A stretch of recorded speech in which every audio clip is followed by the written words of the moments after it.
Stand at the base of the Great Pyramid and look up. The core masonry rises in limestone steps, each course slightly smaller than the one below it, the angle pulling the eye upward through 450 feet of stone toward the point where the geometry has to end. Mathematics is relentless about this. The pyramid narrows and narrows as it rises, and the eye follows the narrowing, expecting the inevitable conclusion, the apex where all those courses of stone finally arrive at the same position. At the very top, there is a platform, flat, 9 meters across. The pyramid does not end in a point. It ends in a truncated square of exposed core masonry, open to the air, roughly the footprint of a large room. This is worth sitting with for a moment. The structure below that platform is engineered to tolerances that still puzzle modern surveyors, the base level to within a few centimeters across an area the size of several city blocks, the sides aligned to the cardinal directions with a precision that required either very careful astronomical observation or something we have not fully reconstructed. A structure built to that level of exactness was not left without a planned conclusion. The builders knew exactly what was supposed to go at the top. Every cross-section diagram and every scale model of this structure shows a complete triangle. The actual stone sitting on the Giza plateau does not match those diagrams. The uppermost section is absent. The Pyramidion, the cap, the material that once brought the entire geometric form to its conclusion, is not there. No fragment has been recovered from the soil surrounding the base. No inscription in the Egyptian record marks its removal. No date in any surviving document gives when it was taken. No published translation of any classical or medieval source names what it was made of. The cap of the Great Pyramid is gone, and the record of its going is as sealed as the granite-blocking stones set in the ascending passage below. The standard account holds that this is unremarkable.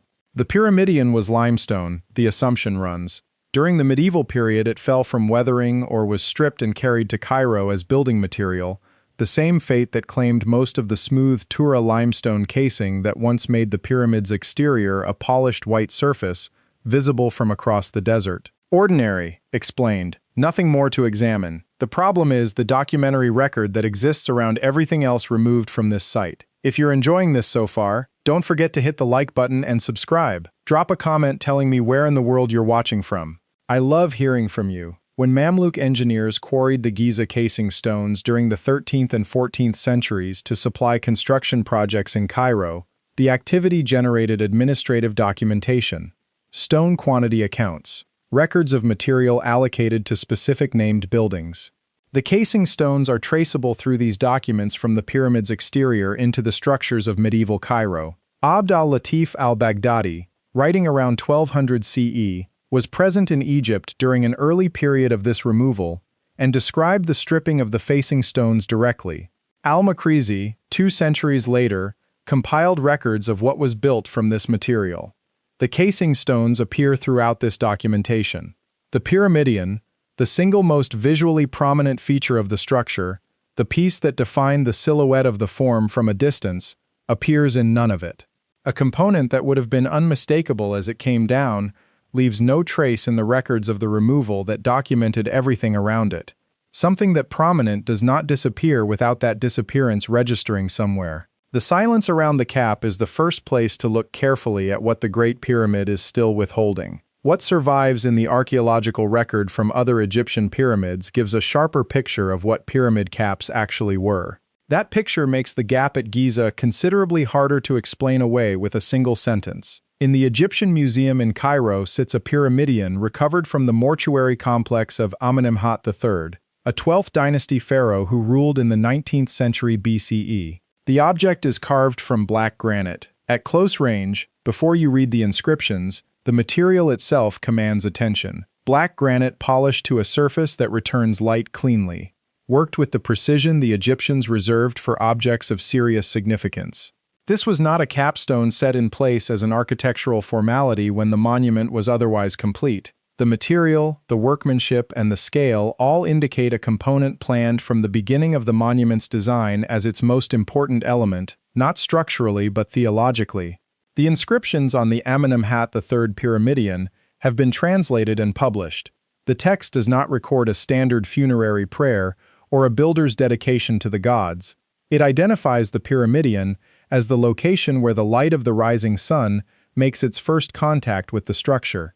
The symbol categories belong to the formal registers of cosmological writing, the mode Egyptian scribes used when describing the mechanics of creation itself rather than the content of funerary ritual. The scribes were not marking an architectural note. They were designating a specific site of theological function within the monument. At Dashur, a Pyramidion recovered from the base of the Red Pyramid during 20th century excavation is partially reconstructed and displayed near the structure. At close range, its scale is larger than reconstruction drawings suggest. Other surviving pyramidia from Middle Kingdom monuments at various sites vary in material across examples: quartzite at some sites, finely finished limestone at others, black granite at others, but the inscriptions follow a consistent pattern regardless of the monument or the reign. Each one identifies the Pyramidion with the Benben stone, written in the administrative and cosmological register that Egyptian scribes reserved for established fact. The identification is direct and specific. The Pyramidion and the Benben occupied the same category in the hieroglyphic record, treated as equivalent objects across centuries of Egyptian religious and building practice. That identification is where the material question stops being architectural. The Benben stone at Heliopolis was among the most sacred objects in Egyptian religious life across all periods of the civilization. The entire temple complex there was called the Mansion of the Benben, and the stone at its center was described in texts spanning multiple dynasties as the primordial mound, the first solid form to emerge from the waters of chaos at the moment creation became physical. The accounts of it are consistent, cone-shaped, standing at the summit of a tall pillar in the innermost sanctuary of the temple of Ra-Atum, the oldest of the solar deities. Pilgrims came to Heliopolis to stand in the presence of the object the creation accounts placed at the beginning of the world. The Mansion of the Benben was one of the most significant pilgrimage destinations in the ancient Egyptian world, precisely because the stone at its center was understood as a physical remnant of the first moment, something that had been present when existence became material and that could still be approached and witnessed. This was not mythology in the sense of fiction. For the Egyptians who made these pilgrimages, the Benben was as real and as consequential as any monument they could see with their own eyes. The pyramid was, in this framework, a monumental reproduction of that original object, scaled to the size of the visible horizon. The capstone was not the last stone placed on the heap. It was the site where the reproduction became the original, where the pyramid performed the function the entire structure was built to perform. The rest was geometry, orientation, and mass. The cap was where the theology became real, each morning, when the sun moved above the eastern edge of the sky. That function is described in the oldest written religious material to survive from Egypt. The pyramid texts are carved into the interior walls of burial chambers beginning with the tomb of Unas in the late 5th dynasty, composed around 2400 BCE, and they represent the earliest complete body of Egyptian theological writing preserved in continuous text. Spell 600 addresses the Benben directly. The language is formal and precise in the way administrative writing is precise, each symbol chosen from an established category for a specific purpose. The text describes the Benben as rising, as shining, as the first thing to separate from the formless and take physical position at the moment creation became material.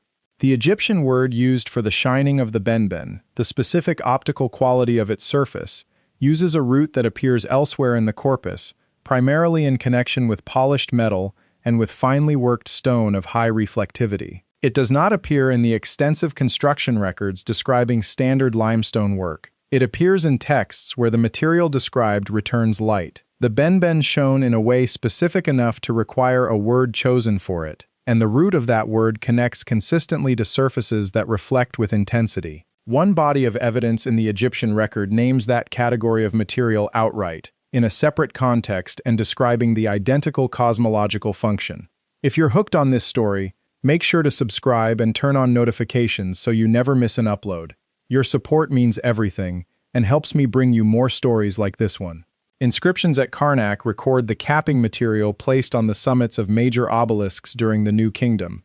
The material is Electrum, the alloy of gold and silver that the Egyptians recognized as a distinct substance with its own specific term and glyph in the hieroglyphic writing system. The inscriptions describe the cosmological purpose of the Electrum summit. It was the first element of the structure to blaze with light at sunrise, returning the radiance of the rising sun across the horizon, before the sun had fully cleared the eastern edge of the sky. The function is exactly what the pyramid texts encode for the Pyramidion and the Benben. First contact with solar light. The apex as receiver and reflector of the moment creation renews itself each morning. In the Obelisk record, the material is named directly. In the pyramid theology, the same function is described through a word whose root connects to high reflective surfaces. Two independent bodies of evidence arrive at the same category of material from two separate directions. Now consider where the Electrum went. The major obelisks of Egypt were transported over centuries, many during the Roman period, moved to imperial capitals across the Mediterranean as monuments of conquest and prestige. The obelisks themselves arrived at their destinations. Their Electrum summits did not. Records of obelisk removals from the Roman period contain no accounting of material stripped from the peaks before loading. The administrative record is absent in precisely the place where the most valuable component should appear. Not one original Electrum obelisk cap survives in any collection. Each is documented in the inscriptions of the structure it topped. Each is absent from the physical record and from the records of removal. The same holds for significant Old Kingdom pyramidia. Not one capstone from a major 4th or 5th dynasty pyramid has been positively identified and recovered. The surviving caps come from smaller, later monuments. The material placed at the summits of the largest pyramids during the period when pyramid theology was most fully expressed has left no physical trace and no accounting in any document recording what was taken or where it went. Across two separate monument types, separated by centuries of history and multiple episodes of foreign occupation and institutional disruption, the material placed at the apex to perform the cosmological function of first solar contact follows the same pattern. It is documented in inscription, it is named in theology. It is absent from the physical record and from the records of removal. That consistency, across too many independent cases in too many different periods, is not easily attributed to coincidence or to the ordinary attrition of archaeological survival. Before we go further, this is a channel about open questions, not settled conclusions. Some of what we look at is solid and documented. Some is theory, and where it is, I'll say so. The point is to follow the record honestly and let you decide what to make of what it contains. Medieval Arab scholarship returned to the pyramids across several centuries, and the accounts that survive offer a different kind of witness, one that the administrative records do not. al-Latif al-Baghdadi, a physician and scholar from Baghdad, traveled to Egypt around 1200 CE and wrote a detailed account of what he found at Giza. He describes the pyramid surfaces as smooth and polished, covered in script he could not read. He notes specifically that the summit of the largest pyramid was described, in the Egyptian and earlier Arabic traditions he consulted, as formed from a single stone unlike the limestone of the casing below it. One stone, set apart in material from everything beneath it. He does not record when this stone was removed. He does not know. His sources, which reached back through centuries of Arabic and Coptic tradition into the period following the Arab conquest of Egypt in the 7th century, do not tell him. Al-Maqrizi, writing in the 15th century, compiled his account of Egypt from sources that extended back several centuries further, some of which do not survive independently. His treatment of the Giza monuments draws on earlier Arabic records describing the peak of the Great Pyramid as the point from which light was visible in the hours before sunrise, the structure appearing to reflect or emit something before the sun itself had cleared the horizon. This is the same function encoded in the pyramid texts written 3,000 years before any of al-Maqrizi's sources were composed. A medieval scholar working from traditions stretching back to the early Arab period in Egypt is describing the same optical phenomenon the pyramid's builders embedded in their cosmological writing. The continuity across that span of time is not a coincidence of language. It is the description of a consistent observed function that outlasted the object responsible for it. Neither writer knows when the cap was removed. Neither of their sources knows. The tradition runs backward through the centuries and at a certain point simply stops, the way a path in a field stops where the ground becomes stone. A different gap appears in the records from the Persian occupation of Egypt. When Cambyses II conquered Egypt in 525 BCE, Persian administrative practice documented significant sites across the occupied territory. The Giza Plateau appears in records from the occupation period. The monuments are noted. Whether the original capstones are still in place at that point, more than 2,000 years after the pyramids were built, or already long gone, is not recorded. The Persian administration acknowledged the structures without characterizing their summits. The record opens a window into the 6th century BCE, and then stops before telling us what was at the top. The honest position is this: the material of the Great Pyramid's cap is unconfirmed. The date of its removal is undated. No surviving document in any language closes either question. What the combined record does close is the question of what the cap was intended to be. The Benben theology running across multiple dynasties of Egyptian writing, the Karnak obelisk inscriptions naming the material and specifying its cosmological function, the surviving inscribed pyramidia identifying the cap as the site of first solar contact, the medieval accounts describing the apex as materially singular and distinct from the casing, all of this converges on the same conclusion. The Pyramidion was not incidental stone added to complete the form. It was the precise and intentional culmination of the structure's purpose, the point where the pyramid performed the act it was built each morning to perform. The theory that follows, and it is a theory, is that the material at the cap carried value of an order that ensured it was not removed the way bulk building stone was removed. Egyptian objects of the highest ritual category did not typically pass through the inventories of quarry contractors. They moved between temple treasuries. They were absorbed into successor sacred objects in successor traditions. They were held in contexts considered too significant for the administrative notation attached to quarried-facing stone. The removal, if it was deliberate and ritual, would leave exactly the kind of absence the record shows, known to have existed, absent from all documentation of its going. The Benben stone at Heliopolis, the original object the Pyramidion was identified with across thousands of years of writing, vanished at some point before the Ptolemaic period. The mansion of the Benben was excavated in the 20th century.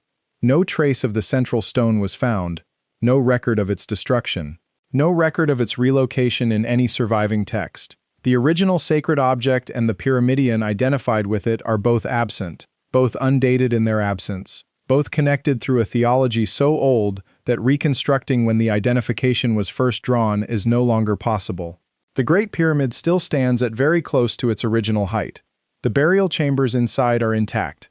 The passages have been measured and studied in more detail than any other ancient structure on the planet. Every granite block in the king's chamber has been assessed. The shafts have been probed and imaged. The site has been ground-penetrated, muon-scanned, and archaeologically documented across nearly 2 centuries of modern investigation. No project across all of that work has recovered a fragment of what stood at the summit. No archive, in any language, has produced a document recording when the cap was taken or where it went. At the top of all that documentation, 9 meters of flat open platform faced the sky the pyramid was built toward. Whatever stood there caught the first light of thousands of mornings before it was gone. The builders knew what they were placing at that position and what function it served. The theology built around it survived in the texts long after the object left. The object itself traveled to a destination the record does not follow. That is the gap. The geometry of the pyramid still points upward to the place the cap occupied. The stone below is complete and precise, each course fit to the one above it, with the care of builders who knew exactly what they were working toward. The apex is open, and the question of what once stood there, and where it went, has not been answered across 4,000 years of people staring up at the same flat platform where a point should be. Thank you so much for watching until the end.